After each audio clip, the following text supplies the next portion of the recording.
নিস্তব্ধ রজনী, চারিদিকে ঝিঝি পোকার ডাক। রাত্রি এখন 2টো বাজে। বর্ণতা আঁকড়ে ধরে আছে তার নিজস্ব পুরুষকে। বুকে মুখ গুজে একটা গভীর শ্বাস টেনে। ইস, কি যে ভালো লাগে বর্ণতার। রাজের বুকে যেন বর্ণতার অক্সিজেন আছে।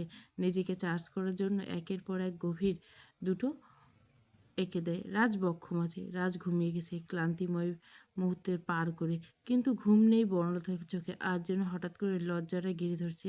নিজের দিকে লক্ষ্য করে আরও যেন মিয়ে যাচ্ছে। না, এবার ওঠা দরকার, ওয়াশরুমে যাওয়া দরকার। যেমন ভাবা তেমন কাজ। বিছানায় পাশে ওড়না রাখা ছিল, অনেক খুঁজে সেটা নিয়ে উঠতে যাবে তার আগে রাজ বলে ওঠে, ভেতরে আগুন জ্বালিয়ে পালাও মেয়ে, এটা কিন্তু ঠিক নেই। বর্ণতা মিয়ে যায়, নিজের দিকে লক্ষ্য করে তাড়াতাড়ি কম্বলটা জড়িয়ে নিতেই রাজের বন্ধ চোখজোড়া খুলে দেখায়। আপনি কি জেগেছিলেন? আপনি কখন উঠলেন? রাজ বর্ণতার কোমর জড়িয়ে ধরে বলে, যখন আমার বুকে নাক ডুবিয়ে হাত দিয়ে আঁকিবুকি করছিলে তখন। বর্ণতা লজ্জা পায়, মুখ ঢেকে নেয়। আরে আরে, লজ্জা পেলে নাকি মিসেস? যাহ, কি করলাম! এর আগে ছুঁয়েছি কতবার, আর কিছু সময় আগেও কতটা আদর দিলাম, অথচ বউ এখনো লজ্জা পায়। না, এভাবে চললে তো হবে না। এই যে তাকাও আমার দিকে। আপনি ছাড়ুন তো, ওয়াশরুমে যাবো। ছি, আপনি কি সব বলে খালি লজ্জা করে না? রাজ বর্ণতাকে নিজের নিচে ফেলে উঠে পড়ে বর্ণতার উপর। বর্ণতা কিছু বলার আগে রাজ নিজের ঠোঁট দ্বারা চুপ করিয়ে দেয়। গায়ে দেওয়া কম্বলের স্থান হয় নিচে। আবারও ভালোবাসার সাগরে ভাসমান হয় এই কপত কপতি। নিস্তব্ধ রজনীকে সাক্ষী রেখে আবারও বর্ণতার শরীরে আধিপত্য খাটাতে লেগে পড়ে রাজ নিজ কাজে। এটা কী ধরনের ব্যাপার? কোনো ভদ্রবাড়ির মানুষ কি এমন করে? ছি ছি, ভাবলেই আমার মাথা কাটা যাচ্ছে। বিদিশা দেবী তখন থেকে শুধু শুনেই যাচ্ছে চুপচাপ। বিক্রমবাবু তাকায় নিজ বউয়ের মুখে। এতটা সময় চুপ থাকতে দেখে বলে, কি হলো, তুমি এত চুপ কেন? কিছু বলো তুমি। যাও ডাকো কি। এই সন্ধ্যাবেলায় ঘরে খেয়ে লিটেছে, সকাল এখনো খোলার নাম নেই। এর এত সময় পর বিদিশা দেবী মুখ খুলেন, তোমার লজ্জা শরম নেই বলে কি আমারও নেই নাকি? বিক্রমবাবু কটমট করে চাইতে বিদিশা দেবী মুখ বাঁকিয়ে বলে, যেমন কুকুর ঠিক তেমন তার মুগুর। বিদিশা, একদম চোখ রাঙাবে না বুড়ো। কি শুরু করছো কাল থেকে? কাল থেকে নয়, যেদিন থেকে মেয়েটাকে এই বাড়িতে নিয়ে এসেছে সেদিন থেকে কি শুরু করছো? লুকিয়ে লুকিয়ে মেয়েটা আবার বিয়ে দিবে? বলি বুড়ো, মাথা কি খারাপ হয়েছে? বিয়ের তা মেয়ের আবার বিয়ে দিবেন মানে? আমি এই বিয়ে মানি না বিদিশা। এই ছেলের সাথে কিছুতেই আমি আমার নাতনিকে মানতে পারবো না। সে তো আমিও তোমাকে আমার পাশে মানতে পারিনি। আমার বাবা তো জোর করে তোমার সাথে এক প্রকার আমার বিয়ে দেয়, আমিও তোমাকে মানতে পারি না। তাহলে কি আমি তোমার সংসার ছেড়ে দিয়েছি নাকি? না আমাকে স্পর্শ করতে তোমাকে বাধা দিছি? বিদিশা, একদম চিৎকার করবে না। যেটা ঠিক সেটাই বলেছি। বয়স হয়েছে তোমার, বয়স আমারও হয়েছে। অভিজ্ঞ চোখ এতটুকু বুঝতে পারি কে কাকে কতটা চাই। এটা শারীরিক চাহিদা নাকি মানসিক শান্তি? পাগল ছেলেটাকে দেখে বুঝেছি মেয়েটা পাগলের মতো ভালোবাসে। তোমার কপাল ভালো, মেয়েটাকে স্পাই করে পাঠিয়েছিল, তারপরও ওই বাড়িতে কিন্তু তাকে যথার্থ সম্মান দিয়ে রেখেছে, নিজের ঘরে রানী করে রেখেছে। লোরাস চাইলে তো অনেক কিছু করতে পারতো, কিছুই করেনি। কিছু করেনি? আমার নাতনির মান সম্মানটা যে নিল, কিছু করেনি মানে? ভুলে যেও না, বিয়ে করেছে তবেই তোমার নাতনির শরীর স্পর্শ করেছে, তার আগে নয়। আর তুমিও দেখছো না তোমার নাতনির চোখে সামনে দিও না হয়ে ঘুরে বেড়াচ্ছে। সবার কথা বাদে দিলাম, তুমি তোমার কথা চিন্তা করো বুড়ো। তুমি আমাকে কতটা চেয়েছিলে, চেয়েছিলে বলে নিজের করে নিতে পেরেছিলে। তোমার ভালোবাসা ভালোবাসা ছিল, আর অন্যের ভালোবাসা মুরগির পোষা। কথাটা বলে বিদিশা দেবী ঘর থেকে বেরিয়ে যায়। ঘড়ির কাঁটা 9টা। ফোন আঁতড়ে দেখে ঠিক নেই। ফোনে ওয়াটারপ্রুফ, তাই সমস্যা নেই। দুবার রিং হতে অপর পাশ থেকে রিসিভ হয়। হ্যালো স্যার, কোথায় কাই স্যার? স্যার গাড়িতে শুয়ে ছিলাম। বলুন স্যার। আহামক, গাড়িতে সারা রাত না থেকে আশেপাশে কোনো হোটেলে গেলেই তো পারতে। আসলে স্যার আমি ভেবেছিলাম আপনি যদি আবার আসেন, এই জন্য বলি বিয়ে করে নাও। বলদ একটা বউ রেখে মাঝরাতে বাড়ি গিয়ে কি জাল দেবো? সরি স্যার, শরীরটা একটু ঝেড়ে নাও। আশেপাশে মল থেকে আমার জামা কাপড় নিয়ে এসো। কিন্তু স্যার একটা প্রশ্ন। রাজা সম্মতি পেয়ে বলে, স্যার আপনি কি এখন এখানেই থাকবেন? না মানে কসের জামা কাপড় নেব? কেন, আমার বাড়িঘর কি বানের জলে ভেসে গেছে? এখানে থাকতে যাব কেন? এখানকার পরার মতো এক সেট জামা কাপড় নিয়ে আসো, ইডিয়েট। কিন্তু স্যার আপনি তো জামা কাপড় পরেই ঢুকছিলেন ভেতরে, না মানে? কি শুনলে খুশি হবে তুমি? যে আমার বউ অতি ভালোবাসার চোটে আমার জামা কাপড়গুলো সব ছিঁড়ে দিয়েছে, সেটা শুনলে? নাকি জলে ভিজে গেছি সেটা শুনলে? কাইচার ঢোকলে বলে, স্যার রাতে তো বৃষ্টি হয়নি, আপনি ভিজলেন কী করে? এই আহাম্মক বলদ, ইডিয়েট, যেটা বলছি সেটা কর। এক সেট জামা কাপড় নিয়ে আয় কুইক। রাজের কথায় মাথা চক করে বনলতার ঘুম ভেঙে যায়। ধীরে ধীরে চোখ খুলতে চাইতে মুখের সামনে আবার সেই পূর্ব পরিচিত পুরুষটিকে দেখে লজ্জা পায়। রাজ চোখ মুখ কুচকে বলে, বলেছিলাম যে তোমার লজ্জার স্টক শেষ হবে না এ জন্মে। যতই যাই কিছু করে ফেলি না কেন তোমার সামনে, আমি যদি নাঙ্গুপুঙ্গু হয়ে ঘুরে বেড়াই তাহলে তোমার লজ্জার স্টক ফুরবে না। সে যাই হোক ম্যাডাম, উঠতে হবে, 9টা বেজে গেছে, আমাকেও যেতে হবে। আপনি চলে যান। তোর কি মনে হয় তোর দাদু আমাকে এখানে বসিয়ে বসিয়ে টাকা দেবে? যে রাতে দুটো ভাত দেয়নি সে আমাকে বসিয়ে বসিয়ে খাবে? বড়তার কিছু মনে পড়তে উঠে যেতে চায়। আপনার খিদে পেয়েছে? আমি কি করে ভুলে গেলাম। তাই তো, সেই সন্ধ্যাবেলা এসেছেন। আপনি তো কিছুই খাননি। এই দুপুরে খেয়েছিলেন নাকি? খেয়েছি আমি। আপনি যেদিন থেকে বেরিয়ে এসেছেন ম্যাডাম, সেদিন থেকে খাওয়া দাওয়ার অবনতি হয়েছে আমার। সেই খবর কি আপনি রেখেছেন? রাখেননি তো। ব্যস্ত ছিলেন আপনার দাদুর মন রাখতে। বড়দার খুব খারাপ লাগে। আমি খুব দুঃখিত, বিশ্বাস করুন। ফোন ছিল না, ফোন থাকলে খবরাখবর ঠিকই নিতাম। হয়েছে, আর সাপাই গাইতে হবে না। আজ মিটিং আছে, আমাকে বেরোতে হবে। এত হেজিটেট করে লাভ নেই। আমি চলে যাব এক্ষুনি। ব্রেকফাস্ট এনে দিই, আমি এখানে খেয়ে বের হন। না খেয়ে যাবেন না। এমন সময় দরজায় নক। রাজ কোমরটা আওয়ালে পেঁচিয়ে দরজা খুলে কাইসার নিজের সাথে আনা ব্যাগপত্র বাড়িয়ে দেয়। ওয়েট করো, নিচে আমি আসছি। কথাটা বলে ওয়াশরুমে যায়, সাথে সাথে বর্ণতাকে নিয়ে যায়। দুজনে একসাথে স্নান করে বর্ণতা বাথরুম থেকে বেরিয়ে নিজের জামাকাপড় নিয়ে আবার ঢুকে পড়ে ওয়াশরুমে। আর রাজ কাইসারের এনে দেওয়া জামাকাপড়গুলো এক এক করে পরতে থাকে। বর্ণতা ওয়াশরুম থেকে চেঞ্জ করে বের হয়ে দেখে রাজ পুরোপুরি রেডি। এ কি, আপনি তৈরি হয়ে গেলেন? আমি চলে যাচ্ছি, নিজের যত্ন নিয়ে খাবার ঠিকমতো খাবে। কথাগুলো বলতে বলতে নতুন প্যাকিং করা একটা প্যাকেট বর্ণতা হাতে ধরিয়ে দেয়। কি এটা? রাজ সিংহানিয়ার বউ কিনা ফোন ছাড়া মানুষের দরজায় দেওয়া এ নিজ বরের সাথে যোগাযোগ করবে? তাই কি করে হয় বলুন? এটা রেখে দাও। আর হ্যাঁ, তোমার দাদু নিতে চাইলে দেবে না। মুখের উপর কথা বলতে শেখো। যেরকম আমাকে নাস্তানাবুদ করো নিজের জালে ফাঁসিয়ে, সেরকম তোমার দাদুকেও করতে পারো। একটু তো পাপ হবে না, তা না? সে না হয় ঠিক আছে, আপনি খেয়ে যান। না, না খেয়ে চলে যাচ্ছেন? আর কখন আসবেন? এটা কি আমার বাড়ি যে সময় টাইম টেবিল বলে যাব? তাহলে আমাকে নিয়ে যান না আপনার সাথে। যেদিন তোমার বাড়ির মানুষ সম্মতি থাকবে সেদিন আমি তোমাকে তুলে নিয়ে যাব নিজের কাছে, তার আগে নয়। তাহলে গতকাল সবার সামনে তুলে নিয়ে এলেন, সেটা তো তাদের বাড়িতে, নিজের কাছে তো তুলে নিয়ে যায়নি। নিজের কাছে তুলে নিয়ে গেলে তোমার দাদুর ভয় হতো। তার মানে বলেছেন আপনি আমার দাদুর ভয় করার মতো কোনো কাজ করেননি? কিছু করেছি বলে মনে পড়তেছে না। কী করেছি বলো তো?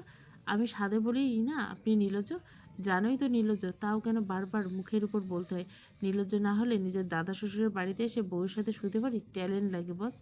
সেদিন রাত চলে যায়, বিক্রমবাবুর সাথে আর দেখা হয়নি। তবে রাজ খোঁচা মেরে একটা SMS করতে ভোলে না। বিক্রমবাবুর ফোনে বড় বড় করে লিখে পাঠায়, বুড়ো retired officer mister Bikram Chattopadhyay, গতকাল রাতটা স্বপ্নের মতো কেটেছে আমার। সব থেকে বেশি আনন্দ পেয়েছি আপনার ওই চিপসানো মুখ দেখে। আহা কি শান্তি। চললাম আজ। এখন কদিন বিজি থাকবো, তাই গতকাল রাতে আপনার নাতনি মানে আমার বউয়ের কাছে চার্জ হতে এসেছিলাম। আহা কি যে শান্তি, বলার মতো না। আপাতত কদিন ভালোই কাটবে আমার। আমি জানি আপনি এই SMS-টা দেখে আমায় খুব গালাগালি করবেন, কিন্তু বিশ্বাস করুন, আপনার চোখের সামনে এত সুন্দর মুহূর্ত কাটানো সত্যি অভাবনীয়। যাই হোক, কান খুলে শুনে রাখুন, আমার বউর দিকে একদম চোখ তুলে তাকাবেন না। বুড়ো, আপনার নজর ভালো না। আমার এত সুন্দর বউ দেখে আমার উপর হিংসে করে ওর বিয়ে দিতে চাইছেন আপনার মতো মানুষের সাথে? খবরদার, এর পরের বার আমার বউয়ের দিকে তাকালে আমি আপনার বউকে বিক্রি করে দেব। কথাটা মনে রাখবেন। আর যদি তাকান, কালো সানগ্লাস পরে তাকাবেন, তাহলে চশমায় নজর লাগে না। ইতি আপনার প্রাণের নাতনি, আদরের জামাই। একটা SMS পড়ে বিক্রমবাবু শকড। রাস্কেল, নির্লজ্জ। বিদিশা ভুরু কুচকে চেয়ে থাকে স্বামীর দিকে। কি হয়েছেটা কি? কাকে গাল দিচ্ছ? এই বেয়াদব বদমাইশ আমায় বলে কি না আমার নজর ভালো না। আমি যেন রোজ চশমা পরে ঘুরি। আমি নিজে নাতনিকে নজর দেই, ওকে হিংসে করি। নিজে নাতনিকে নজর দেই, ওকে হিংসে করি। বিদেশিদের সব কথা মন দিয়ে শোনেন, কিছু সময় পর হো হো করে হেসে ওঠেন। এতে এতে বিক্রমবাবুর মাথায় হাই ভোল্টেজ হয়ে যায়। তুমি হাসছো বিদিশা? তোমার বরকে এত কিছু বলছে, তুমি হাসছো? বিদেশি দেবী কোনো রকম হাসি বন্ধ করে একেবারে ঠিক কথা বলছে। আসলেই তো আপনার নজর খারাপ। আমি এই কথাটা তো আমি জানতাম। আজকাল নাচ জামাইও তোমাকে বলছে। ও জানলো কি করে? ওর দিকে খারাপ নজরে তাকিয়েছিলে নাকি বিদিশা? আচ্ছা, তোমার কালো চশমা আছে না? মানে কালো চশমা পরে ঘুরতে পারো, কিন্তু নজর লাগে না, ওই যে নাচ জামাই বললো। বিদিশা, আমি কিন্তু মজা করার মুডে নেই। ও সরি, আমিও মজা করার মুডে নেই। আসলে কি বলো তো, যেরকম তুমি সেই রকমের তোমার জুটেছে একমাত্র আদরের নাতনি জামাই, ঠিক তোমার থেকে এক কাঠি উপরে। আমি না এরকমই চেয়েছিলাম কয়েককে। দেখো, আমার মনের আশা পূর্ণ হয়েছে। তুমি সবাইকে সব সময় চুপ করিয়ে দিতে, তোমার কথার ছলেতে আর তোমার নাতনি জামাই হয়েছে তোমাকে চুপ করে দেওয়া। কি যে শান্তি লাগে আমার কি বলবো। বিক্রমবাবু রেগে যায়, তোমাকে কিছু বলাই উচিত হয়নি। বিদিশা দেবী হাসতে হাসতে থাকে বিক্রমবাবু। বিদিশা দেবীর হাসি দেখে ঘর থেকে বেরিয়ে যায় রাগে গজগজ করতে করতে। দেখতে দেখতে প্রায় অনেকগুলো দিন কেটে গেছে। রাজ ইন্ডিয়ান এসে বিদেশে গেছে। বিদেশে তার নিজস্ব ব্র্যান্ড লঞ্চ করছে। এই ব্র্যান্ডের নাম পাতাস কালেকশন। নিজের নামে বিজি থাকা সত্ত্বেও বনলতাকেও সমান তালে সময় দিয়ে গেছে। দেশে আসার এখন কোনো কথাই নেই, কিছুটা গুছিয়ে নিয়ে তবে দেশে আসবে। বনলতা নিজের কাজে বিজি, নতুন নতুন কেস স্টাডি করা, সে সবসময় বিজি। বিক্রমবাবু আর কিছু বলেনি, বললেও বিদিশা দেবী রুখে দাঁড়ান। আর বউকে ডেঙ্গিয়ে নিজে কিছু বলবে তার ক্ষমতা নেই। অন্যদিকে দিনের মতো বনলতা আজও সকাল সকাল বেরোচ্ছে। বুবলি দেবী রান্নাঘর থেকে হাঁক পাড়ে, এই মেয়ে খেয়ে যা। ডাইনিং টেবিলে এবারে অন্য সব সদস্যরা উপস্থিত। মামুনি আজ না খুব লেট হয়ে গেছে, কোনো কথা না বলে চুপচাপ খাবি। কদিন ধরে ঠিকমতো খাওয়া দাওয়া করছিস না যে। আচ্ছা দাও দেখি, পরোটা আর ডিমের বুঝিয়ে। বর্ণতার ফেভারিট খাবার। বর্ণতা অনিচ্ছা সত্ত্বেও মুখে দেয়। প্রথম বাইট মুখে নিতে বমি চলে আসে, কোনো রকম খাবার গিলতে ওয়াক আসে। রান্নাঘরে বেসিনে গিয়ে হঠাৎ করে বমি করে দেয়। পেটে কিছু না থাকে, খালি জল বেরোয়। বিদিশা দেবী আর বুবলি নিজেদের মুখ চাওয়াচাই করেন। বিদিশা দেবী পিছন থেকে নাতনিকে ধরে মেয়েটাকে একেবারে নেতিয়ে গেছে। বিক্রমবাবুকে বলে ডাক্তারকে ফোন করো, বাড়িতে আসতে বলো ইমিডিয়েট। বিক্রমবাবু তাই ডাক্তারকে ফোন করে আসতে বলে বনলতাকে নিয়ে গিয়ে বনলতার ঘরে শোয়। বিদিশা দেবী আর বুবলি দেবী দুজনে দাঁড়িয়েছে। সামনে ডাক্তার আসতে কিছুক্ষণ পর্যবেক্ষণ করে, একটা টেস্ট কিট হাতে নিয়ে ইউরিন টেস্ট করতে আনেন। ডাক্তারের কথা মতো বললে ইউরিন টেস্ট করতে গোটা বাড়ি জুড়ে হই হুল্লোড় পড়ে যায়, কেননা রেজাল্ট পজিটিভ। চট্টোপাধ্যায় বাড়িতে খুশির আমেজ। বিক্রমবাবু মুখে আর যাই বলুক না কেন, নাতির ঘরে পুঁতি আসার খুশিতে নাচছে। বিদিশা দেবী এই তো এই নিয়ে কত যে সাবধানতার বাণী তার ঠিক নেই। এই মেয়ে, এখন তোর কাজবাজ করা আর যেতে হবে না, এখন থেকে শুধু বাড়িতে থাকবি আর আমরা যা দেবো তাই খাবি। কিন্তু মামি, কোনো কিন্তু নেই। বুবলি ঠিকই বলেছে। কথা বলার মাঝে আবারও বমি পায় বর্ণতা। বর্ণতা বিছানা থেকে কোনো রকম নেমে ওয়াশরুমে বমি করতে বিদিশা দেবী পেছন থেকে ধরে বর্ণলতাকে।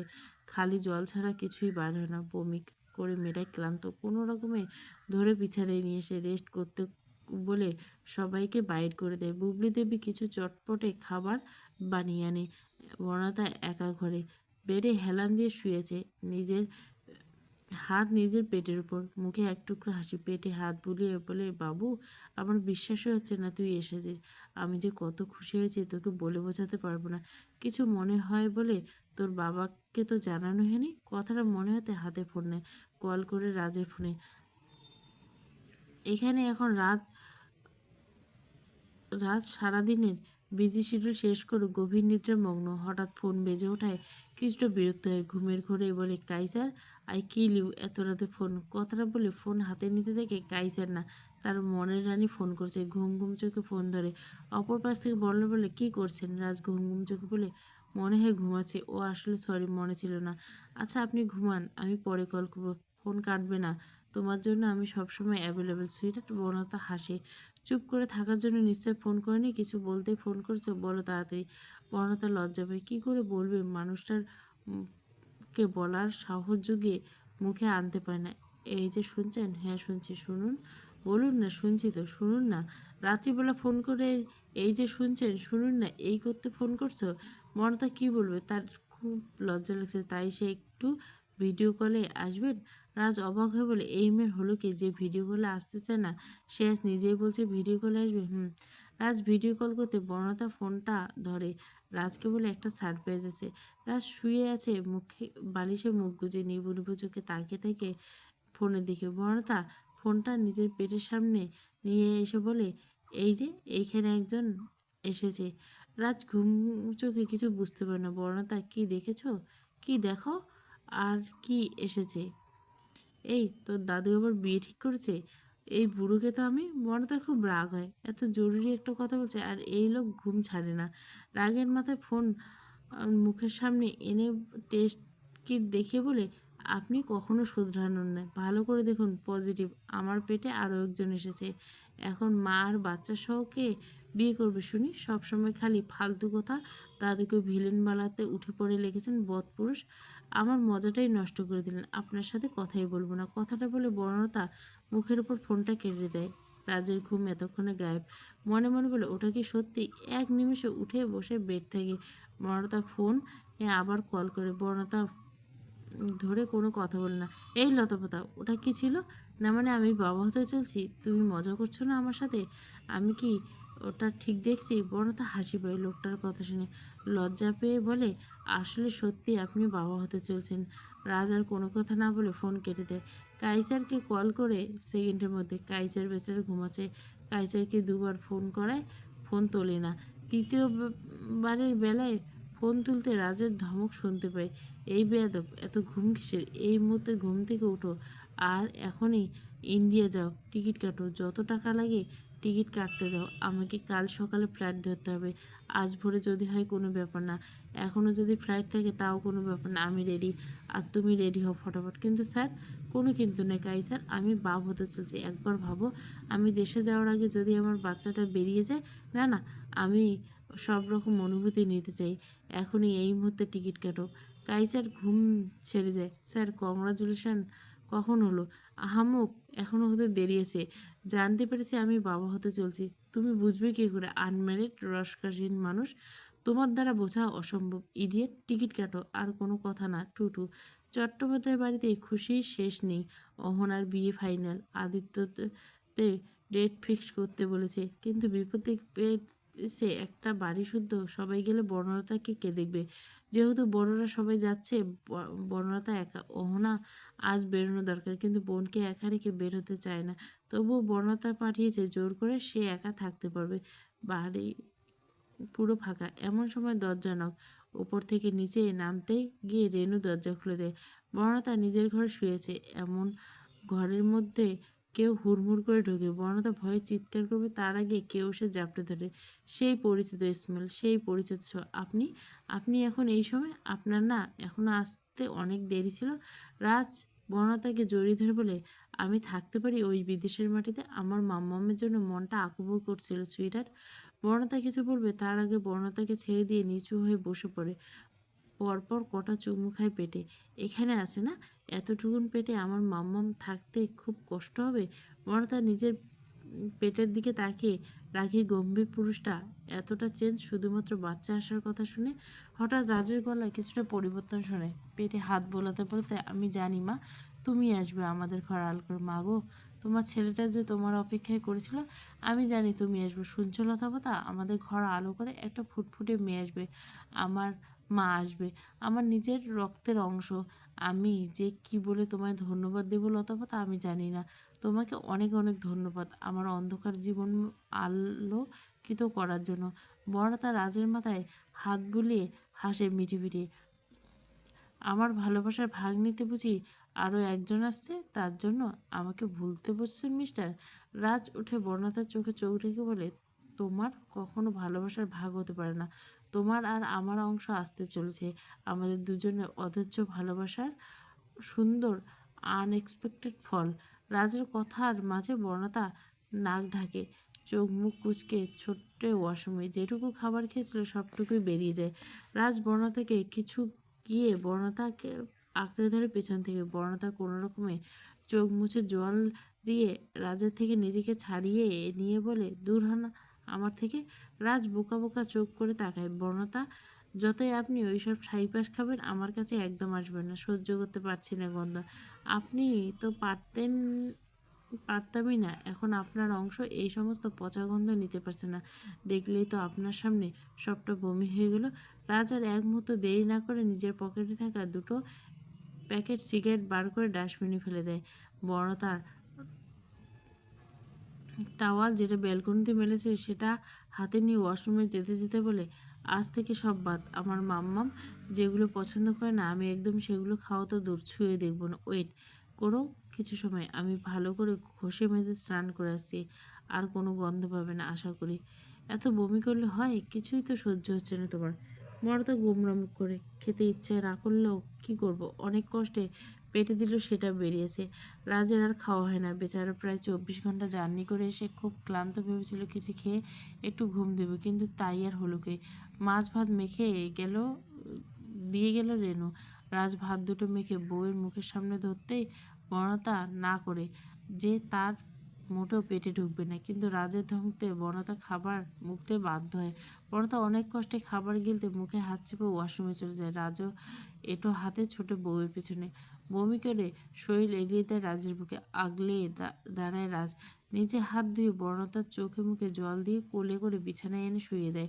বর্ণতার চোখ মুখ একদম ফ্যাকাশে হয়ে গেছে। রাজের বুকে মুখ ঘষতে ঘষতে বলে, যান খেয়ে নিন, এতটা জার্নি করে এসেছেন, এখনো না খাওয়া আপনি। রাজ বর্ণতার মাথায় চুমু দিয়ে বলে, খুব কষ্ট হচ্ছে না লতাপাতা? আমি খুব করে সরি, আমার জন্য এমন বমি হলো তোমার। বর্ণতা রাজের বুকে মুখ গুজে বলে, আপনার কোনো দোষ নেই, আমি কিছু খেতে পারছি না, আমার মুখে কিছুই ভালো লাগছে না, কিন্তু আপনি যান খেয়ে নিন, ভাতের একটা দানাও না দাঁতে কাটলেন আপনি, খাবে না আর? আমার বউটা দাঁতে কিছু কাটতে পারছে না, আমি কি করে খাই? পাগল হয়েছেন? আমি তো নিজের শরীরের জন্য খেতে পারছি না, আপনি কেন খাবেন না? আমার বউ বাচ্চা না খেয়ে পেট শুকাবে, আর আমি কি করে খাই? তুমি কি আমার সাথে এখন যেতে পারবে? কোথায়? ডাক্তারের কাছে। বোনাটা অবাক হয়ে যায়। এখন এত রাতে কেন? সবে 9টা বাজে। সকালে ডাক্তার এসেছিল তো। তোমার কিপটে দাদার উপর আমার বিশ্বাস নেই। আবার শুরু করলে? বাড়ির একটা মানুষও নেই, এই অবস্থায় এখানে রেখে যাওয়া কতটা যুক্তিযুক্ত তুমি বলো? কেউ যেতে চায়নি। আজকে আমি জোর করে পাঠিয়েছি, দিদিভাইয়ের বিয়েটা জলদি হওয়া দরকার, অনেক দিন ধরে ঝুলে আছে। এর মধ্যে আপনি যা সেদিন করলেন, এরপরও ওরা মন বদল করেনি, এটাই অনেক। রাজ একটি বিরক্ত ভরা লুক দেয়। নিচ থেকে মানুষের কথার আওয়াজ আসে। পাকা কথা সেরে এসেছে সব বাড়িতে। বুবলি দেবী বাড়িতে এসে আগে উপরে ঘরে এসেছে বর্ণতাকে দেখতে। দরজায় টোকা দিতে রাজ উঠে গিয়ে দরজা খুলে। বুবলি দেবী সামনে দাঁড়ানো রাজকে দেখে অবাক হয়ে যায় খানিকটা। রাজকে দেখে বুবলি দেবী তাড়াতাড়ি মাথায় আঁচল দিয়ে বলে, জামাই যে কখন এলে? রাজ মৃদু হেসে বলে, সন্ধ্যাবেলায় এসেছি। রাজ দরজার সামনে থেকে সরে দাঁড়ায়। বুবলি দেবী ভেতরে ঢুকে বর্ণতার কাছে এসেছেন। এখন কেমন আছিস? বর্ণতা ফ্যাকাশে মুখে হেসে বলে, ভালো। ওইদিকের খবর কি? বিয়ের দিন ধরেছে 12 তারিখ। বাহ, তাহলে তো দিন ঘনিয়ে আসলো। বুবলি দেবী ইশারে জিজ্ঞাসা করে, খেয়েছে কিছু? বর্ণতা মাথা নাড়ে, না কিছু খায়নি। সর্বনাশ, তার আমি রাতের কিছু বানিয়ে দেয় জামাই মানুষ। না মিম্মা, তার দরকার নেই, আমি আপাতত কিছুই খাবো না। আমার আপনার শ্বশুরের সাথে দরকার আছে, সে কি নিচে আছে? বুবলি দেবী হ্যাঁ বলেন। রাজ শোনা মাত্র ঘর থেকে বেরিয়ে যান। রাজকে বেরিয়ে যেতে থেকে বর্ণতা বিছানা থেকে উঠতে চায়। এই মেয়ে, তুই কোথায় যাচ্ছিস? না মাম্মি, আমি যাই। উনি আবার কি বলেন ঠিক নেই। ভয় পাস না, কিছুই বলবে না। বর্ণতা তবুও উঠে যায়। ধীরে ধীরে বুবলি দেবীর সাথে নিচে আসে। রাজ নিচে এসে বিক্রমবাবুর মুখে নিজের নিয়ে আসা মিষ্টি ঢুকে দিয়ে গলা জড়িয়ে বলে, আমি বাবা হচ্ছে যাচ্ছি। সেই আনন্দে মিষ্টি মুখ করুন। বিদিশা হাসে। বিক্রমবাবু কোনো রকমের মিষ্টিটা চিবিয়ে খেয়ে বলে, ইউ। রাজ টিস্যু দিয়ে হাত মুছতে মুছতে বলে, বউ নিয়ে যেতে এসেছি, আর কোনো বারণ নেই। পার্মানেন্টলি সার্টিফিকেট এখন আছে, এবার আর আমার বউকে আটকে রাখতে পারবেন না। বিক্রমবাবু চুপ, কিছু বলেননি। বিদিশাদেবী বললেন, না জামাই, সে তুমি তোমার বউকে নিয়ে যাবে ভালো কথা, কিন্তু মেয়েটাকে তোমার সাথে পাঠানো কি এখন ঠিক হবে? তুমি কাজের মানুষ, অফিস সামলাবে না বউ সামলাবে? এই সময়টা খুব সেন্সিটিভ, ওর সাথে সবসময় কাউকে না কাউকে থাকতে হবে। সেটা নিয়ে সমস্যা নেই, কাজের মানুষ রাখবো কটা এক্সট্রা, সে শুধু লতাপাতাকেই সময় দেবে। বিক্রমবাবু, কাজের মানুষ দিয়ে যদি সব হয়, তাহলে নিজের মানুষ থেকে কি লাভ? তোমার নাচ জামাইকে বলো, ভালো করে বলো দাও সেই কথাটা। পর্ণতা বলে, আমি এখানেই থাকি না, আর কটা দিন পর দিদিভাইয়ের বিয়ে, প্লিজ থাকি না। রাজ বিরক্ত চোখে বর্ণতার দিকে চেয়ে বলে, আমি এখানে রোজ রোজ আসতে পারবো না। বিক্রমবাবু বলে, রোজ রোজ আসতে হবে কেন? রাজ ক্রুদ্ধ চোখে চেয়ে বলে, বউ রেখেছি ঠিক ছিল, প্রমাণ তো হয়েছে। বউ আমি ছাড়া কিচ্ছু বোঝে না, এখন বাচ্চা হবে, সেটা আমার অংশ, সেটাকেও যদি এখানে রাখতে হয়, তবে চলবে কি করে আমার? আমি বিদেশে নিজের আরও একটা ব্র্যান্ড লঞ্চ করছি, এখন ভাবছি বিদেশেই থাকবো, তাই এখানে বউ রেখে কাজ কি? বর্ণতা সহ ড্রয়িং রুমে থাকা সবাই অবাক হয়ে তাকায়। তুমি আমার সাথে বিদেশে যাবে? এখানে ব্যবসা সহ ওই দেশের সবটাই তো দেখতে হবে, তাই দেশে আসবো মাঝে মাঝে চেকিংয়ের জন্য, কিন্তু পার্মানেন্টলি ওখানে সেটেল হবো। এই যে শুনুন, আমি আগে আপনার সাথে কথা বলতে চাই। রাজ ভুরু কুচকে তাকায় বর্ণতার দিকে। যাও যাও, আলাদা করে আগে বুঝিয়ে নিয়ে আসো। কি কিছু জ্ঞান আছে? মেয়েদের এই সময় এত রেস্ট্রিকশন ফলো করতে হয় তা জানা আছে? রাজ এবার একটু হাসে, এক প্রকার ব্যঙ্গ করে বলে, এই প্রথম বাবা হব, আপনার মতো তো পরপর ছাক খায়নি যে সব জেনে থাকবো।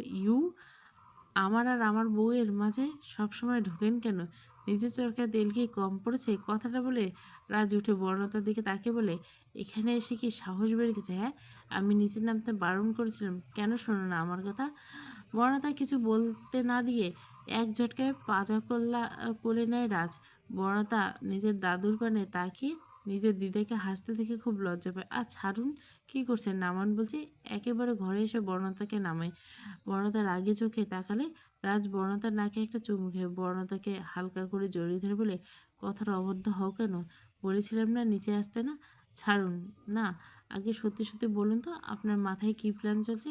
রাজ বলে, তোমাকে মিথ্যে বলতে পারবো না, তাই সত্যি বলছি। এই দেশে নিজের মানুষ বলতে একমাত্র তুমি আর আমার অনাগত সন্তান। নিজেদের নতুন সংসারটা এখানে শুরু করতে চাইছি না। বর্ণতা কিছুটা অবাক হয়। আপনার আপনজন আর আপনার দিদুন রাজ হেসে বলে, সে আমার নিজের রক্ত নয়, আমার মায়ের নিজের মা তো নয়, সৎ মা। তাই তো আমাকে মারার বন্দোবস্ত করেছিল। বর্ণতা অবাক হয়ে যায়, কবে কবে মারতে চেয়েছিল। তোমার সাথে দেখা হওয়া করে যাওয়ার পর দিন আমার গাড়ি ব্রেক করে তার কেটে দেয় লোক লাগিয়ে। তাছাড়া আমার ড্রিঙ্কসে দিনের পর দিন ড্রাগস মিক্স করে আমাকে পাগল করে সমস্ত সম্পত্তি হাতানোর ধান্দায় এঁটেছিল। সে তো আমার অজানা নয় মিসেস। বর্ণতা অবাক চোখে চাইতে রাজ হেসে দেয়। আমার চোখের সামনে এত মানুষ এত কিছু প্ল্যান করে চলেছিল, সবটাই আমার প্ল্যান ছিল, সব আমার চোখের সামনে হচ্ছিল, কিন্তু মুখে কিছু প্রকাশ করিনি। তাহলে দিদুন এখন কোথায়? তার আসল স্থানে কোথায়? হেয়ালি না করে বলবেন কোথায়?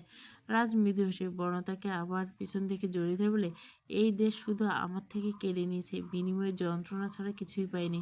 চলো না আমাদের বাবুকে নিয়ে সবটা নতুন করে শুরু করি। আমাদের তিনজনে একটা ছোট্ট সংসার হবে, যেখানে শুধুই সুখ আর সুখ। তোমাদের আগলে নিয়ে জীবনটা সুন্দর করে পার করতে চাই। বর্ণতার সামনে ফিরে আগলে ধরে রাজকে।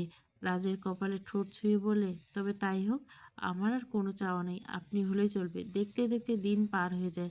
অহনার বিয়ের দিন এগিয়ে এসে বাড়িতে বিয়ের অনুষ্ঠান থাকলেও বর্ণতা কোনোরকম আনন্দ করতে পারে না, বেচারি বমি করে শেষ। রাজ নিজের বাড়িতে আর ফেরেনি, হোটেল রুম ভাড়া করেছে। যত তাড়াতাড়ি বিয়ে মেটে ততই মঙ্গল। বিয়ের সুবাদে বউয়ের কাছে আবার এসেছে। বউ বমি করলে কত কত ফরমাইশ করে লিস্ট করে পাঠিয়েছে। রাজ সব নিয়ে বাজার করছে। সেই ছেলে আজ অবধি কোনোদিন বড় শপিং মল ছাড়া কোনো কিছু কেনাকাটা করেনি। সেই ছেলে ফুটপাতের দোকান থেকে ভেলপুরি, পাপড়ি চাট, চটপটি, ঝালমুড়ি, আলু কাবলি কিনতে হয়েছে। যদিও সাথে কাইচে ছিল, সব টিফিন করে নিয়ে এসছে, একমাত্র বউয়ের আবদার বলে কথা। এই ছোটোখাটো খাবারগুলো দেখে কত আনন্দ বর্ণতার চোখে মুখে। তাই দেখে রাজের মন মেজাজ ফুরফুরে। এই যে শুনছেন, একটু কাছে আসবেন প্লিজ, আমার না খুব আদর আদর পাচ্ছে। রাজ অবাক চোখে তাকায়, ভুলে যাচ্ছ মেয়ে? আর কিছু মাস পর বাবু আসছে, আর এখন এইসব ছি লতাপাতা, মাথা নষ্ট হয়ে গেছে তোমার। বড়তা আদর পাওয়া এক বালতি জল ফেলে দিল রাজ। নিজের আশেপাশে তাকিয়ে একটা বালিশ ছুরি দেয় রাজের দিকে। দাঁত কিরমির করে বলে, আমি অশ্লীল, আমায় ছিছি করা? রাজ গা থেকে জামাটা খুলে এগিয়ে এসে বর্ণতার দিকে, বর্ণতার কোলে মাথা রেখে শুয়ে পড়ে। এতে এতে বর্ণতা তীর করে বলে, এই উঠবেন আপনি, যান আমার কাছ থেকে। রাজ শান্তময় সুরে বলে, শান্তি লাগছে, প্লিজ একটু মাথায় হাত বুলিয়ে দাও। বর্ণতা চেয়ে আর কিছু বলতে পারে না। রাজের কথাটা বুকে এসে লাগে বর্ণতার। নরম স্বর বলে, কি কি হয়েছে, কি হয়েছে আপনার, ঠিক আছেন? রাজ শান্ত কিন্তু গম্ভীর স্বর বলে, ঠিক নেই আমি, মাথা কাজ করছে না। আমার বউটা এখনো ঠিক মতো বড় হয়নি, সে কি করে দুটো বাবু সামলাবে? বর্ণতার কথাটা খেয়াল না করে, দুটো বাবু সামলানো কি এমন ব্যাপার? আপনি তো আছেন। রাজ বর্ণতার পেটে পরপর কটা চুমু এঁকে বলে, কি করে থাকবো আমার মার এই ছোট পেটে? বর্ণতা টনক নয়, মারা মানে? আজ রিপোর্ট বেড়েছে, আল্ট্রার, দুটো বাবু আছে। ডাক্তার রিপোর্ট দেখে বললেন, সত্যি? বর্ণতা নিজের পেটে হাত দিয়ে বলে, দুটো বাবু? আমরা তিনজন নয়, চারজন হব? বর্ণতা কেঁদে দেয়, আমার বিশ্বাস হচ্ছে না, সত্যি যে মা হতে চলছে। মা হয় যে এত আনন্দ এত সুখ আমি আগে ভাবিনি। ছোট থেকে মা হারা বড় হয়েছি, মায়ের আদর ভালোবাসা পাইনি। আচ্ছা, আমি আমার সন্তানদের মায়ের মতো ভালোবাসা দিতে পারবো তো? নিজে কখনো তেমন ভালোবাসা উপলব্ধি করতে পারিনি। আমি পারবো তো আমার সন্তানদের মাতৃস্নেহে বড় করতে? রাজ উম বনতার কোল থেকে মাথা উঠিয়ে বলে, অবশ্যই পারবে। আমার লতাপাতা সবেতে এক্সপার্ট। বরকে ভালোবাসতে ১০০-৯০ হলে সন্তানদের ভালোবাসতে ১০০-১০০। রাজের কথা শুনে বনলতা হেসে দেয়। নিচ থেকে ডাকাডাকি, বর এসেছে, বর এসেছে। বাড়িতে বিয়ের অনুষ্ঠান থাকলেও বনলতার সেই সৌভাগ্য হয়নি সাজগোজ করে নিচে যাওয়া। শরীর এমনিতেই ভালো নেই। তার মধ্যে দুটো বেবি, ডাক্তার খুব সাবধানে থাকতে বলেছেন। আর রাজ চায় না এত আত্মীয়স্বজনের মাঝখানে বনলতা ঢুকুক। তাই নিজেও বিয়েবাড়ি থেকে নিজেকে সরিয়ে ঘর বন্ধ করে বউ নিয়ে বসে আছে। বাড়ির মানুষজন বারবার ডাকতে এলো, লাভ হয়নি। একটাই কথা, আমার বউয়ের পছন্দ নেই। সে বেশি ভিড় সহ্য করতে পারে না। তাই আমারও বিয়েবাড়ি এনজয় করার মতো আনন্দ আসছে না। যেখানে আমার বউ থাকবে না, সেখানে আমিও নেই। বড়দা হাজারো বলেও বউ পাগল রাজকে বিয়ের অনুষ্ঠানে পাঠাতে পারেনি। যদিও ঘরে এসে বড়দার হাতে একটা বাক্স ধরে দেয়। বড়দা কী আছে জিজ্ঞাসা করতে রাজ বলে ওঠে, ওতে অহনা আর আদিত্যের জন্য গিফট আছে। বড়দা খুশি মনে বক্স খুলতে চোখের সামনে চকচক করে ডায়মন্ডের নেকলেস। এটা একটা সেট। আদিত্যের জন্য স্বর্ণের মোটা চেন আর আংটি। বর্ণতা দেখে তো এত এত কিছু, প্রচুর টাকা লেগেছে তো। রাজ হাসে বড়দার কথা শুনে, বলে, ধুর, টাকা তো খরচা করার জন্য কামানো, খরচা না করলে টাকা আসবে কি করে? তুমি এসব চিন্তা করো না, ব্যাগ প্যাক করো, আগামীকাল সকালে আমাদের ফ্লাইট। দেখতে দেখতে ৮ মাস পার হয়ে গেছে। এখন বড়তার ৯ মাস চলছে। দেশ থেকে সবাই এসেছে। বড়তার দাদু, দিদা, মামি, অহনা আর আদিত্য এসেছে। বিদেশে এসে নিজের ছোট্ট একটা সংসার গড়ে তুলছে। রাজ নিজের বউয়ের যত্ন করার জন্য অনেকগুলো কাজের মানুষ রেখেছে এই বিদেশের মাটিতে। রাজ নিজে অনেকটা কেয়ারিং, বউকে চোখে হারায়। আজকাল রান্নাও করে নিজে হাতে, বউয়ের আবদার পূরণ করে। নিজে হাতে নতুন রেসিপি বুক দেখে রান্না করে। যদিও আজ বাড়িতে অনেক মানুষ, তারা মূলত বর্ণতাকে স্বাদ দিতে এসেছে। স্বাদের অনুষ্ঠান আগামীকাল, তাই আজ সব থেকে দেশ থেকে এসেছে বিদেশের মাটিতে। বিক্রমবাবুর খুব রাগ হয়। নাতনিকে এত দূরে সে কিছুতেই পাঠাতে চায়নি, কিন্তু নির্ভয় মনে মনে রাজকে গাল দিয়ে ভূত করে মুখে কিছু বলে না। যেমন এখনই রাজকে কত বড় একটা খোঁচা মেরে কথা বলল বিক্রমবাবু, তবুও গভীর মুখ করে পুরোপুরি ইগনোর করলো ব্যাপারটা। বিদেশিদের বললেন, পিত্তিমা, আমার আয় আমার কাছে কত শুকিয়ে গেছে, তুই খাস না নাকি? অমনি বিক্রমবাবু টোন কেটে বললেন, খাবে কি করে? খেতে দেয় নাকি? যা রকচটা মুখের, যা বুলি, কখন কি বলে আমার আদরের নাতনিটিকে। বিদিশা দেবী চোখ মুখ কুচকে থাকে স্বামীর দিকে। রাজ পাকা চোখে চেয়ে বলে, সব সময় যদি বকাই দিতাম আর এমন বুলি আলতাম, তাহলে একসাথে দুটো বাবুর বাবা হলাম কি করে? আজব, আপনার খোঁচা মারা ছাড়া কি কোনো কাজ নেই? বিদেশে এসেও রেহাই নেই দেখি। বড়দা ভুরু কুচকে তাকায় রাজের দিকে। মেয়েদের বলে চা আনতে। সারা বাড়ি জুড়ে খুশির আমেজ। আজ কতদিন পর এভাবে হাসাহাসি। বর্ণতা ওহনার সাথে বেশ অনেকটা সময় ধরে গল্প করছে। খাওয়া দাওয়া শেষ করে হয়েছে প্রায় অনেক সময়। বর্ণতা আর অহনা ড্রয়িং রুমে বসে আছে গল্পের মতো। রাজের ডাক পড়ে ঘর থেকে। হ্যাঁ বলে ধীরে ধীরে এগিয়ে যায়। যাওয়ার আগে অহনাকেও বলে দিয়ে যায় শুয়ে পড়ার। কথার খেয়ালের মাঝে মনেই ছিল না অনেক রাত হয়েছে। ভাগ্যিস উনি ডাকলো বলে। অহনা মজা করে কে, একটু তো লজ্জা কর, বিয়ে হয়েছে আবার নতুন নতুন, কোথায় আবার উনি রাখবে। আর তুই 2 বাচ্চার মা হতে চললি, এখন তোর উনি ডাকছে। বনদা হেসে বলে, তুইও না পারিস, শুতে যা রাত হয়েছে, কাল আবার সকাল সকাল উঠতে হবে, অনেক আয়োজন আছে। Good night. বড়লতার সুবিধার জন্য এখন নিচের রুমে থাকে রাজ। নিজেদের মাস্টার বেডরুম আপাতত তালাবন্ধ। পুচকুরা হলে একেবারেই ঢুকবে, অমনই প্ল্যান রাজের। বনতা আসছে, রাজ নিজের ল্যাপটপ বন্ধ করে, এদিকে এসো। বনতা ভদ্র বাচ্চার মতো এগিয়ে যায় রাজের দিকে। রাজ হাত বাড়িয়ে বনতাকে নিজের কোলে বসে ঘাড়ে টপাটপ চুমু খায়। বনতা কুঁকড়ে যায় রাজের থেকে ছাড়া পেতে। তার মুখটা একটু ব্যথায়, হালকা করে চেঁচিয়ে ওঠে। রাজ সাথে সাথে দুষ্টুমি বন্ধ করে বউকে আগলে নেয়। কি হচ্ছে লতাপাতা, বাবুরে লাথি মারছে? বনতা হেসে ফেলে। রাজের গলা জড়িয়ে বলে, এত ভালোবাসেন কেন আমায়? একটু নাটক করলাম, আপনি তো মনে হচ্ছে কেঁদে দিবেন। রাজ বনতার ফুলো পেটে হাত বুলিয়ে বলে, তোমরাই তো আমার সব, তোমাদের ছাড়া যে আমি শূন্য। কথার মাঝে বনতা ওটা আর ব্রেক করে। রাজ কিছুটা বোঝার আগে বনতা চেঁচিয়ে ওঠে। রাজ কি করবে ভেবে পায় না। ভয়ে হাত পা কম্পন অনুভব হয়। সাথে সাথে ডাক্তারকে ফোন করে। ডাক্তারের পরামর্শতে বর্ণতাকে হাসপাতালে নিয়ে যায়। বাড়ির সব মানুষ হাসপাতালে ওটির সামনে দাঁড়িয়েছে। রাজ তো রীতিমতো টেনশনে অস্থির। স্যারকে বলে শান্ত করতে পারেনি। জামাইয়ের এমন অবস্থা দেখে বিক্রমবাবু পাশে বসে অনেক সান্ত্বনার বাণী শুনে। এই প্রথম রাজ কোনো বিপরীতে উত্তর না করে চুপ করে শুনে নেয়। তবুও কোনো চিন্তা বাড়ে না, বই কি কমে না। কিছু সময় পর ভেতর থেকে দুজন রাজ বেরিয়ে এসে হাতে সাদা তাওয়ালে মোড়ানো দুটো বাবু। রাজ কোলে নেওয়ার আগেই জিজ্ঞাসা করে, আমার মিসেস এখন কেমন আছে?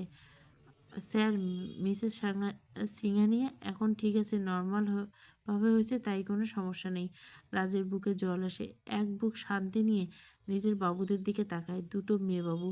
রাজ দুজনের গালে স্পর্শ করে। দুজনকে হালকা করে ধরে। পরে একজন বিদিশা দেবী আর একজন বুবলি দেবী নেয়। রাজকে বেড়ে দেওয়া হয়। সর্বপ্রথম যায় রাজের বউয়ের ক্লান্ত মুখে। গুনে গুনে 100টা চুমু খায়। আপনার আশকারাতে একটা বাদর তৈরি হয়েছে। আমি একটা মানুষ, আমারও একটু রেস্ট দরকার। মেয়ে দুটো বুঝলে হয়। যত বুঝবে, বাপের হয়ে মায়ের হয়ে কোনো কষ্টই ফেলিস না। আরে ভুলে যাচ্ছিস, তোদেরকে আমি জন্ম দিয়েছি, আমার পেট থেকে তোরা বেরিয়েছিস। সকাল থেকে বর্ণতা অতিরিক্ত রেগেছে, হবে নাইবে কেন? রাজ এখন আর এক মুহূর্ত বাড়িতে সময় দিতে পারে না। নতুন আর একটা শোরুম খুলছে, সব নিয়ে ব্যস্ত। সকাল সকাল বেরিয়ে যায়, রাত করে ফিরে আসে। মেয়েদের সাথে যেভাবে সময় কাটাতে পারছে না, তার যত চাপ বাড়ছে বর্ণতার উপর। মেয়ে দুটো অতিরিক্ত বিচ্ছু। বলে নাকি যমজ বাচ্চা হলে একজন কাঁদলে আরেকজন কান্না পায়, কিন্তু এই ব্যাপারটা পুরোটাই উল্টো। একজন যদি কান্না করে আরেকজন হাসে, যদি খেতে চায় আরেকজন বমি করে। সব মিলিয়ে বর্ণতার নাজেহাল অবস্থা। সব থেকে বড় কথা, কারো কাছে থাকতেই চায় না বাস্তব। বাবা পাগল মেয়ে তো, বাপকে ছাড়া কাউকে চেনে না। বর্ণতা আগের থেকে শুকিয়ে কাট। মেয়ে দুটো অতিরিক্ত জ্বালায়। বর্ণতা মাঝে মাঝে নিজের কপাল থাপড়ায়। নিজেই নিজেকে বলে, কি কুক্ষণে তোদের যে জন্ম দিয়েছিলাম, আজ নিজের জন্য একটু সময় বার করতে পারি না। নাতনির এরকম দশা দেখে বিদিশা দেবী আর বিক্রমবাবু আর দেশে ফেরেননি। নাতনির কাছে রয়ে গেছেন। তাদের নাতির ঘরে পুত্তি এসেছে, তাই নিয়ে আনন্দের শেষ নেই। অহনা, আদিত্য এবং বুবলি দেবী ফিরিয়ে গেছে বাবু হওয়ার কিছু পর। রাজদের বাড়িতে অন্নপ্রাশনের কোনো অনুষ্ঠান না হয় না বলে অন্নপ্রাশনটাও জাঁকজমক করে হয়নি। রাজার বর্ণতার ইচ্ছে 5 বছরের মেয়েদের জন্মদিনটা খুব বড় করে সেলিব্রেশন করবে। বয়স তো প্রায় 4 হয়ে এলো। দেখতে দেখতে মেয়ে দুটো অনেক বড় হয়ে গেল। এখন ওরা স্কুলে যাচ্ছে। 3 বছরে স্কুলে ভর্তি করে আদো আদো বলিতে বেশ বাড়িটা মেতে থাকে। রাত বাজে 10টা। মেয়ে দুটোর ঘুমের খবর নেই।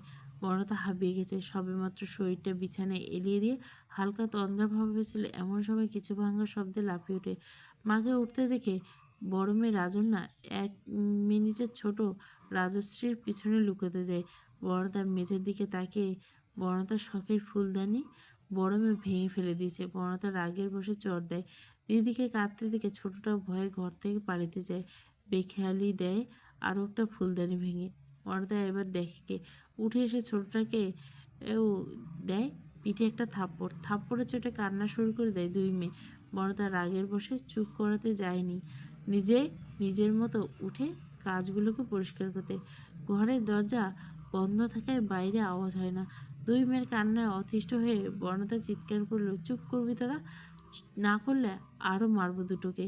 কি পেয়েছিস ডেকে? শান্তিতে থাকতে দিবি না আমাকে? একটু শুয়েছি কি শুইনি, দিলি তো জিনিসটা নষ্ট করে। বড়দা কথা বলতে শেষ করে নেয়, তার আগে দরজা খুলে ভেতরে রাজ ঢোকে। রাজ মেয়েদের কান্না দেখে বিচলিত হয়। বাবাকে দেখে মেয়ে দুটো ছুটে যায় বাবার কোলে। রাজ মেয়ে দুটোকে কোলে নিয়ে বলে, কি হয়েছে? আমার মা দুটো কাঁদে কেন? মা মেরেছে পাপি, মা মেরেছে, মা পচা। রাজ বর্ণতার দিকে তাকিয়ে মেয়ে দুটোকে আদর করে 2 মেয়েকে 2 কোলে নিয়ে সোফায় গিয়ে বসে বলে, বাবু আমি চকলেট এনেছি, কে খাবে চকলেট? কাঁদলে কিন্তু চকলেট দিব না। মেয়ে দুটো চকলেট পাগল। বাবার মুখে চকলেটের কথা শুনে আনন্দে লাফিয়ে ওঠে। বর্ণতার জন্য আগুনে ঘি ঢালার মতো ফিলিংস এসে চিৎকার করে বলে, আপনার জন্য মেয়ে দুটো বিগড়ে যাচ্ছে, সময় তো দেন না। আর আমি যখন শাসন করি সেখানে শাসন করা বারণ। মাঝে মাঝে তো মনে হয় আমি ওদের আয়া, মা নই। ফুলদানি দুটো ভেঙে দিল, তার জন্য দুটো থাপ্পড় মেরেছি, আর তাতেই এত নাকের কান্না? নাকের জল চোখের জল করে দিচ্ছে। এই অবস্থা, আর আপনি আস্তে না আস্তে নালিশ শুরু করেছে। আর মেয়ে পাগল বাপ চকলেট নিয়ে মেয়েদের মন ভোলাচ্ছে। আমার দিকে ঘুরেও একটু দেখতে পারেন না। জীবনটা আমার প্রায় শেষ হয়ে গেল। ওই বেয়াদব দুটোকে জন্ম দিয়ে একটু কথা শুনে না, কাউকে মানে না। স্কুল থেকে কমপ্লেন এসছে, মানুষকে চুল টেনে ধরেছে, নিজের পাশের বেঞ্চের বান্ধবীকে পেন্সিল ভেঙেছে। এগুলো গুন্ডা হবে, গুন্ডা তৈরি হবে বাপের মতো। বাপ যেরকম সেরকম মেয়ে দুটো তৈরি হয়েছে। আমি শেষ হয়ে যাচ্ছি। কথাটা বলতে বলতে বর্ণতা কেঁদে দেয়। রাজ মেয়ে দুটোকে চকলেট দিয়ে বিক্রমবাবুর ঘরে রেখে আসে। বিদিশা দেবী দুই নাতনিকে আদর করে নিজের সাথে শুয়ে নেয়। রাজ এসে ওয়াশরুমে ঢুকে ফ্রেশ হয়ে বের হয়ে ঘরের দরজা আটকে বউয়ের কাছে আসে। বর্ণতা অভিমানী মুখে চুপ করে বসে আছে। রাজ এসে মাথায় হাত বোলাতে বোলাতে বর্ণতা কেঁদে দেয়। মুখে বলে, আমি আজকে সহ্য করতে পারিনি। সারাদিন জ্বালায়। স্কুল থেকে আজকেও কমপ্লেন আছে। একা হাতে মেয়েদের সামলানো চারটিখানি কথা না। জন্ম দিলে হয় না, কর্মটা করতে হয়। বাপ হয়ে কী কর্ম করছেন আপনি? সারাদিন কাজ কাজ, বউ বাচ্চাকে সময় দেন না। রাজ বর্ণতাকে জড়িয়ে ধরে। রাজ বুঝে বর্ণতা আসলে অনেকটা টায়ার্ড হয়ে গেছে। একঘেয়েমি জীবন। সরি লতাপাতা, সরি, আসলে কদিন কাজের প্রেশার ছিল। এই দেখো, আজ থেকে আমি চাপমুক্ত। কদিন বাড়িতে থাকবো তোমার সাথে। মেয়ে দুটোকে টাইম দেবো, আমার বউকে সময় দেবো। ওরা কোথায়? দিদিনের ঘরে রেখে এলাম। আপনি খাবেন তো? ডাইনিংয়ে চলুন, ওদেরকে নিয়ে আসছে।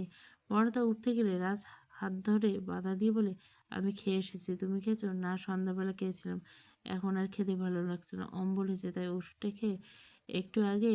এখন খেলে বমি হবে আবার। আচ্ছা শুয়ে পড়ো, মেয়ে দুটোকে নিয়ে আসি, ছাড়া যে ঘুম আসবে না। রাজ বর্ণা থেকে পেছন থেকে জড়িয়ে বলে, এই না কিছুক্ষণ আগে মেয়ে দুটোকে মারলে, বকলে, কত কথা বললে। এখন বিশ্বাস করুন আমি মারতে চাইনি, প্রচণ্ড মাথা যন্ত্রণা হচ্ছিল। ওষুধ নিয়ে সবেমাত্র শুয়েছিলাম, চোখ দুটো লেগে এসেছিল। হঠাৎ দেখি ফুলদানিটা ফেলে দিয়েছে। হঠাৎ করে কি হলো জানি না, প্রচণ্ড রাগ উঠতে নিজেকে কন্ট্রোল করতে পারিনি, তাই বসিয়ে দিয়েছি দুঘা। রাজ গিয়ে মেয়ে দুটোকে নিয়ে আসে। রাজশ্রী আর রাজন্যা দুজনে গিয়ে মাকে জড়িয়ে ধরে কত চুমু। সরি বলো মাকে। বাবার কথা শুনে সরি বলে জড়িয়ে ধরে আদর দেয় মাকে। মমতা কেঁদে ফেলে দুটোকে জড়িয়ে ধরে, সরি সোনা, মানে আমার ভুল হয়ে গেছে, আর কখনো গায়ে হাত তুলবে না, এই শেষবার। রাজ মেয়েদের আদর করে গল্প করে ঘুম পাড়িয়ে দেয়। মেয়েরা ঘুমালে বর্ণলতাকে নিয়ে ব্যালকনির দোলনায় বসে বর্ণতা নিজের কোলে বসিয়ে চুলে বিলি কেটে দিতে দিতে বলে, অনেক দিন একসাথে পার করলাম, দেখতে দেখতে মেয়েদের বয়সও 4 বছর হয়ে গেল। বড়দা বলে, সব ঠিক আছে, কিন্তু আর কত? দেশে তো ফিরতে হবে, এভাবে বিদেশের মাটিতে। আগেও বলছি লতাপাতা, দেশে আমার কেউ নেই, এটাই আমার দেশ, এখানে থাকতে হবে, এখানেই মেয়ে মানুষ করতে হবে। ওখানে গিয়ে আর কেউ নেই কার কাছে থাকার বা কাউকে দেখার। ঠাম্মি এখনো বেঁচে আছেন, হয়তো আমাদের জন্য অপেক্ষা করছেন। রাজ হেসে বলে, সে নেই, মারা গেছে বহুদিন আগে। যেদিন আমাদের ঘর আলো করে আমাদের 2 মেয়ে জন্ম নিয়েছিল, সেদিনে ঠাম্মি মারা গেছে। মনতা অবাক হয়ে বলে, এই কথাটা একেবারের জন্য জানানোর প্রয়োজন মনে করেনি। সেদিন আমার বাবা খুন হয়েছিল, খুন করে কতদিন লুকিয়ে থাকতো, ধরা তো পড়তেই হতো। মানে ঠাম্মি খুন করেছিল? রাজ হেসে বলে, ঠিক নিজে করেনি, কিন্তু লোক দিয়ে করেছিল। সেসব পুরনো কথা ভেবে লাভ নেই। সবাই নিজের জীবন এগিয়ে গেছে। অপু বিয়ে করছে কাকে জানো? কাকে? কাইসারের বোনকে। গতকাল বিয়ে করছে শুনলাম, ওরা ভালো হয়েছে। তাহলে দেশে যাওয়া হচ্ছে না, তাই না? এখন না, মেয়েরা বড় হলে তখন না হয় একদিন ঘুরে আসবো। লতাপাতা, দেখতে দেখতে আমাদের সম্পর্কটা অনেক বছর হয়ে গেল, 5 বছরের বেশি আমরা একসাথে থেকে গেলাম। বর্ণতা রাজের গলা আঁকড়ে ধরে বলে, এভাবে থেকে যেতে চাই, নির্লজ্জ, অভদ্র, অসভ্য পুরুষের সাথে এভাবে থেকে যেতে চাই জীবনের শেষ নিঃশ্বাস পর্যন্ত। রাজ বর্ণতাকে জড়িয়ে ধরে, আমার জীবনে বেঁচে থাকার প্রধান কারণ যে তুমি। এখন না হয় আমাদের মেয়েরা আছে, যেভাবে থেকে যেও আমার পাশে, জীবনের সমস্ত পরিস্থিতিতে তোমার পাশে যে। কথাটা শেষ করে বর্ণতাকে পাজাকোলা নিয়ে ঘরের ভিতরে যেতে দিতে বলে, অনেকদিন আদর করিনি আমার একমাত্র বাচ্চা বউকে, আজকে আদর পাচ্ছে। চলো বউ, আজ মেয়েরা ঘুমাচ্ছে, ওরা সময় দিচ্ছে মাকে ভালোবাসার। সময়টা কিছুতে হাতছাড়া করতে চায় না। রাজের এমন কথা শুনে বর্ণতা রাজের বুকে মুখ লুকিয়ে বলে, অসভ্য, নির্লজ্জ পুরুষ, আমার নির্লজ্জ বাচ্চার বাপ। সমাপ্ত। অধৈর্য প্রেম, ষষ্ঠ এবং শেষ পর্ব। গল্পটা শেষ করে দিলাম। অসম্ভব ভালোবাসি তুমি গল্পটা দেব, আর উন্মাদনা গল্পটা রাত্রে দিব।